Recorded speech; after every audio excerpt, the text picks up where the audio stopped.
Hello, finance enthusiasts. Welcome back to our channel. Today, we're diving into an essential topic in project finance, identifying performance obligations in EPC, which refers to engineering, procurement, and construction contracts under IFRS 15. This step is crucial for accurate revenue recognition and compliance. Let's explore this in detail. Under IFRS 15, revenue from contracts with customers, a performance obligation is a promise in a contract to transfer a distinct good or service to the customer. Identifying these obligations in EPC contracts is challenging due to their complex and integrated nature. Let's break down the criteria for identifying performance obligations. 1. EPC contracts are typically integrated projects aimed at delivering a complete asset or facility. The design, procurement, and construction phases are highly interdependent, with each phase contributing to the creation of a single functional asset. Treating these phases as separate components would not reflect the contract's true nature. Examples: power plant construction. The design of the power plant, procurement of turbines, and construction are all interdependent. The integration of these phases ensures the successful delivery of the plant as a single asset. 2. Now we'll look at customization factor. EPC projects are often customized to meet the specific needs of the customer. The components of an EPC contract are designed to work together uniquely for the client's project, providing no standalone value if delivered separately. Examples: a facility designed to meet specific operational requirements, where the design phase customizes the layout and machinery, which are then procured and constructed as an integrated project. 3. Interdependence factor. Each phase of an EPC project is typically dependent on the completion of the previous phase. The procurement phase cannot commence without the engineering designs, and the construction phase relies on the completion of both design and procurement. This interdependence means that no single phase is beneficial on its own without the others. Examples: highway construction engineering designs dictate the types of materials and machinery required. Procurement and construction follows these specifications, ensuring a coherent project execution. 4. EPC contracts often involve significant risk management and uncertainty, managed holistically across all phases of the project.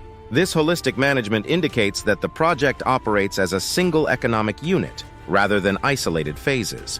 Examples: building a dam involves managing risks such as geological surprises and regulatory changes across the design, procurement, and construction phases.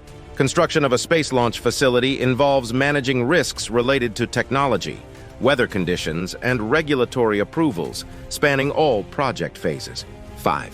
The promise in an EPC contract is usually to deliver a complete asset or facility, not individual components of design, procurement, or construction. The customer values the delivery of a fully functional asset, and the individual tasks are means to this end, not valued separately by the customer. Examples: integrated water treatment plant. The contract promises the delivery of an operational water treatment plant, encompassing design, procurement, and construction phases as part of a unified project. Airport terminal construction. The contract's promise is the completion of a fully functional airport terminal, not just the individual tasks of designing, procuring materials, or constructing buildings. Below are additional crucial factors that influence and define single or multiple performance obligations. What you need to know. Performance guarantees issued.